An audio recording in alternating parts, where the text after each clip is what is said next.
Hi, my name is Chris Sarl, and I did the South Chinese Sea dispute. So, just a quick overview of the South Chinese Sea dispute. There are currently 6 countries, including China, that are currently disputing the South Chinese Sea for a number of different reasons. The sea holds a lot of valuable fishing as well as resources that all of these countries want. It was a very interesting topic to dive more into, as well as explore the different dynamics that all of these countries are currently playing into. So let's go ahead and move on. Alright, so territorial dispute in the South Chinese Sea are regional players that have interest.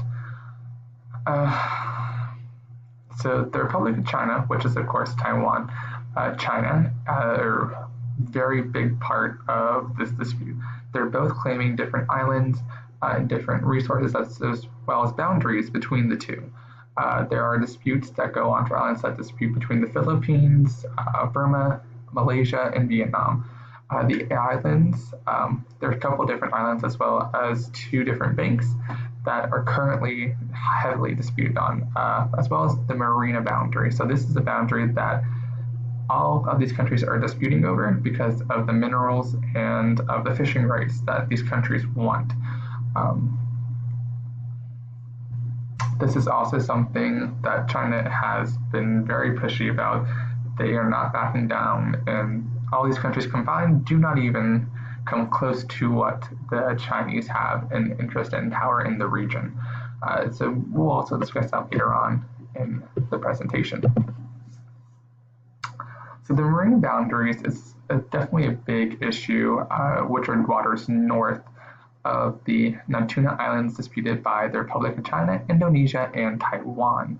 These boundaries are off of the coast of the islands and are claimed by both China, the Philippines, and Taiwan. Boundaries will also play a huge role in all of this combined. Moving on.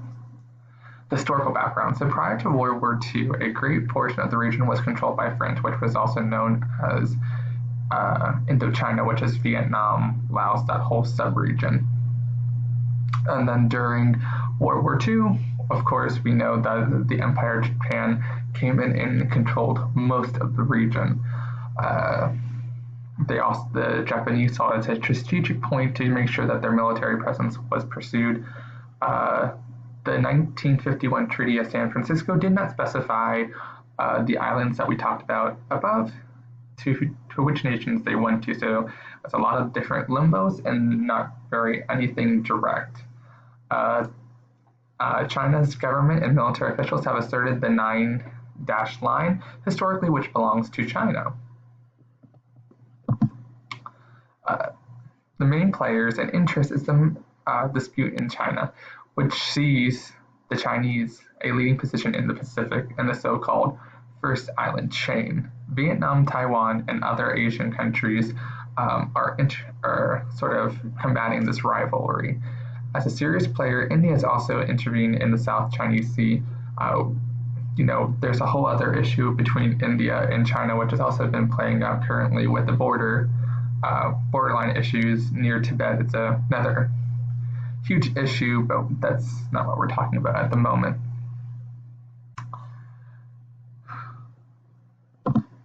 So the sources of the dispute, South Chinese Sea connects not only Asia, but it connects it to Europe, Africa, the Middle East, Southeast Asian nations, and this is like the interior, which the Vietnamese call the East Sea. So there are several different groups of islands and reefs that whoever controls them particularly controls the region. That's why it's so important to China, because they want to control their region. They do not want any outside influence at all. They want to control it. The South Chinese Sea also accounts for about 10% of the world's fish catch.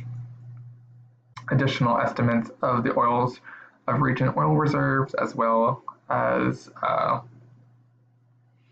the route between the South China Sea and the Persian Gulf, which again is a huge point of not only for oil, but for domestic travel, all kinds of different things. This is why Beijing has spent millions of dollars in building aid to Myanmar, as well as building up these islands and really taking over and not really caring what the rest of the world thinks.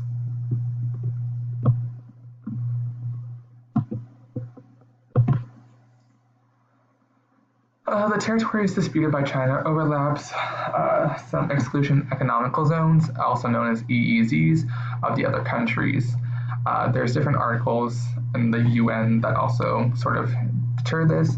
That also states that artificial islands, which China has been building a lot of artificial islands on these reefs, which is also destroying the ecological impact of the South China Seas with them exporting sand and military exports to these artificial islands.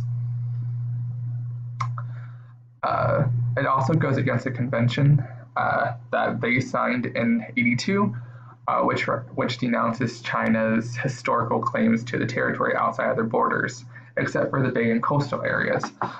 This is also one of the main motivations behind the Hague Tribune to declare all of China's claims are illegal, but the Chinese have generally just ignored this doctrine.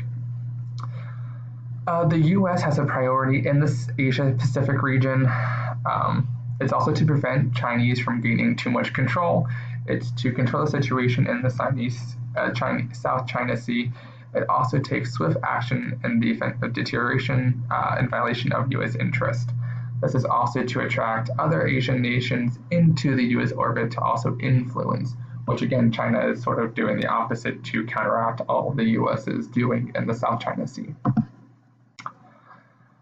China will continue to probably evident the territories and the island dispute in order to qualify for a 200 nautical mile EEZ. China is trying to build a greater sovereignty over the disputed territory by again building air force defenses, as well as making these artificial reefs that are going to be part of a huge military action that they're going to. They've also refused to negotiate at all with any other countries involving the South China Sea. China's action in and around the disputed territory runs counter to the Chinese commitment in general threaten to destabilize the region. The stabilizing of the region is of great importance to the U.S. as well as its allies. The U.S. has been hoping to find a workable solution in the conflict, but Beijing said it was ready to work, but actions also have shown that they are not. As disputes involve many countries and many different interests, it's going to be very hard to come to a mutual agreement within these issues. The South China Sea will continue to be a very conflicting point between the U.S. and Chinese relations. Regardless of how the current situation is with China, which we all know is deteriorating rapidly with the current Trump administration, there is different politics at play immensely, with all the different countries saying what they want. It's a very conflicting report. I put a lot more info in here that I probably didn't need to. But there is also a lot of information that we did not cover. What I gave you was the highlights of the situation.